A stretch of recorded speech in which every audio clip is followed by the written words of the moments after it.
Hello viewers, welcome to another video. In this video we will discuss the MCQs of diversity of animals with keys and their explanations. तो ये part 2 के MCQs है। Part 1 हमने पहले ही upload कर दिया है MCQs का, जिसकी लिंक मैंने डिस्क्रिप्शन में दे दी है, आप जाके वॉच कर लें वहाँ से।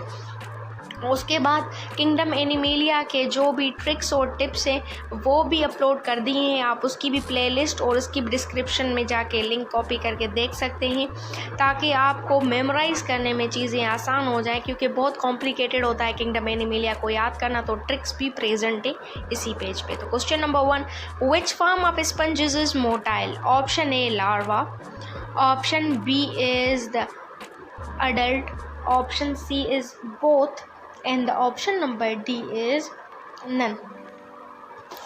तो जो अडल्ट स्पंजेस होते हैं ना वो सेसाइल होते हैं, और जो हमारे पास लार्वल स्टेज होती है ना वो मोटाइल होते हैं। तो यहाँ पे मोटाइल की बात की जा रही है, तो वहाँ पे जो लार्वल स्टेज होगी वो हमारी मोटाइल होगी। तो हमारा जो करेक्ट ऑप्शन होगा वो होगा ए। चलते हैं नेक्स्ट MCQ की तरफ, which is question number 2, the organs of offensive and defensive in Cnidaria. Option A cnidocyst, option B gastrozooids, option C nematocyst and the option number D is gonozooids. तो जो mouth होता है ना hydra का, वो surround करता है tentacles के साथ, उसमें वो बियर करते हैं स्टिंगिंग सेल्स। ठीक है, उन स्टिंगिंग सेल्स को हम बोलते हैं नेमेटोसिस्ट। तो नेमेटोसिस्ट का काम होता है ऑर्गन्स को डिफेंस करना और उनको ऑफेंस करना। ठीक है, तो सी हमारा करेक्ट ऑप्शन बनेगा। चलते हैं नेक्स्ट MCQ की तरफ, question number 3, all of the following are the characteristic of platyhelminthes except. Option A triploblastic, option B acoelomate, option C bilateral and the option number D is eumetazoa. तो platyhelminthes की example होती है हमारे पास like flatworms हो गए ना, ये प्लेटीहेलमिन्थस के ग्रुप से रिलेट करते हैं। तो ये क्या होते हैं? ये ट्रिप्लोब्लास्टिक होते हैं, अनसेगमेंटेड होते हैं और असीलोमेट होते हैं। ठीक है, तो ये सीलोमेट तो हो नहीं सकते, तो इसलिए जो हमारा बी ऑप्शन वो करेक्ट होगा। चल question number 4, one of the following is not the character of liver fluke. Option A ectoparasite, option B two host, option C sucker present and the option number D is live in the bile duct. तो अगर फ्लेटवर्म की बात की जाए ना वो parasite होती हैं, लेकिन तकरीबन मोस्टली जो भी फ्लेटवर्म्स होते हैं ना वो एंडोपेरासाइट होते हैं। एंडोपेरासाइट का मतलब क्या है? वो लिव करते हैं इनसाइड द होस्ट। ठीक है, और ये बात कंफर्म है कि जो कंप्लीट करते हैं ना वो अपनी लाइफ साइकिल वो 2 होस्ट की प्रेजेंट में करते हैं। ठीक है, और लिवर में भी ये रह सकते हैं। ठीक है, और ये शक्कर भी होते हैं। तो ये एक्टोपेरासाइट कभी भी नहीं हो सकते, ये हो सकते हैं एंडोपेरासाइट। तो इस हिसाब से अगर देखा जाए तो हमारा ए ऑप्शन करेक्ट हुआ। चलते हैं नेक्स्ट MCQ की तरफ, question number 5, the intermediate host in taenia सोलिम।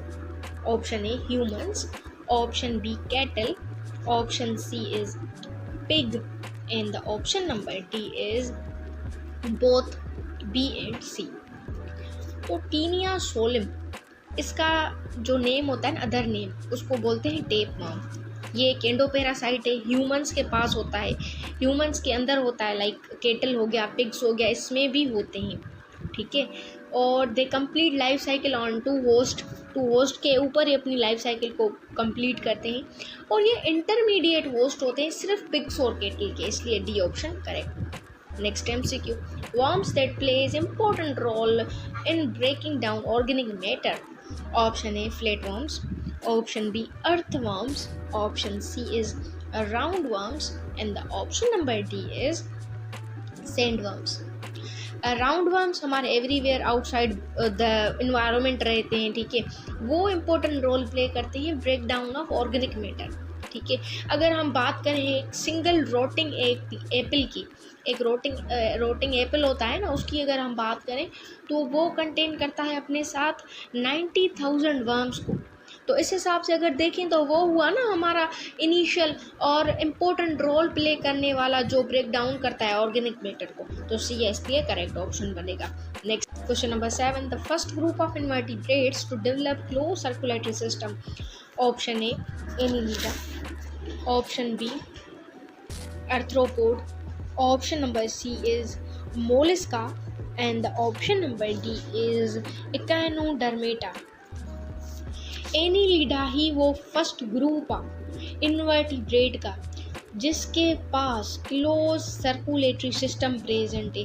वो कंसिस्ट करता है पंपिंग ऑर्गन्स पे लाइक हार्ट हो गया, और उसके पास सर्कुलेटरी फ्लूइड भी प्रेजेंट होता है लाइक ब्लड हो गया, और उसका इम्पोर्टेंट फंक्शन ये भी है कि वो ट्रांसपोर्ट करता है गैसेस और न्यूट्रिशंस को, इसलिए हमारा ए ऑप्शन करेक्ट हुआ। Next question, the character not related with arthropods. Option है, ये बहुत ज़्यादा इंपॉर्टेंट क्वेश्चन है, solid uric acid, option B malpighian tubules, option C haemocoel, and the option number D is unsegmented body.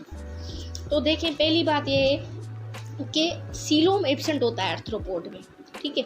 उस coelom की बजाय उसकी बॉडी में आर्थ्रोपोड्स की बॉडी में हीमोसील प्रेजेंट होता है, ठीक है। तो याद रखें कि एक दो हीमोसोल तो हमारा करेक्ट ऑप्शन हो गया, और उसमें एक्सक्रेटरी सिस्टम भी प्रेजेंट होता है, उसको हम माल्फिजियन ट्यूब्यूल्स बोलते हैं, ठीक है।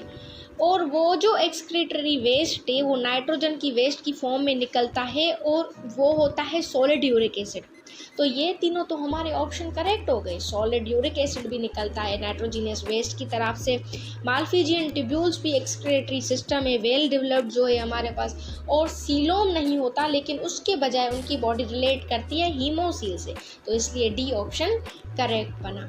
Next MCQ question number 9, aquatic arthropods respire through, option A trachea, option B gills, option C book lungs, and the option number D is just lungs.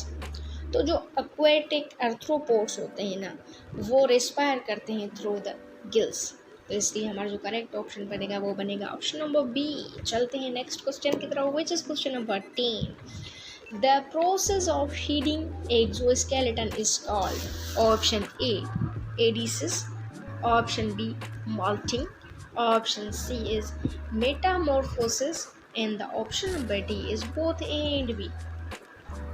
तो ये तो एक थ्योरेटिकल पॉइंट है और ये बुक में भी प्रेजेंट है ये पॉइंट, कि process of shielding skeleton is called ecdysis और मोल्टिंग।